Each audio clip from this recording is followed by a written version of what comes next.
সত্যি বলতে ও যা শুরু করেছে না, আমার ভয় লাগছে। মনে হচ্ছে না আমি আজকে সারাদিন পর্যন্ত বেঁচে থাকতে পারবো। আমি না লুকিয়ে পড়বো, যতটা পারি টাইম নষ্ট করবো এবার সারাদিন ধরে। বাথরুমের মধ্যেই লুকিয়ে বসে থাকবো। এই ক্যামেরাম্যান তন্ময়, তুই যদি বলিস তোর একদিন ক্যামেরা একদিন, তুই এবার কেটে পড় যা, আমি এখন লুকিয়ে পড়ি। ভাই কি করে উঠবো?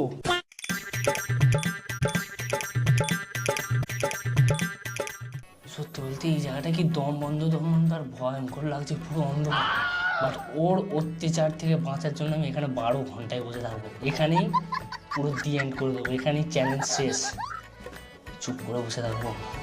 আমি গিয়েছিলাম হচ্ছে তেল নিয়ে আসতে, এরপরে ওর সাথে আমি যা যা করবো সারা জীবন মনে থাকবে। জাস্ট তোমরা দেখো ওর জন্য কি কি ভেবে রেখেছি। কোথায় কোথায় দাদা? আমি কি জানি, জানি মানে কোথায় গয়া? আরে কে বসে আছে? ওই নেই তো, এই ঘরে আছে। তো দাদা কোথায় জানিস না? তো দাদাকে জানিস না?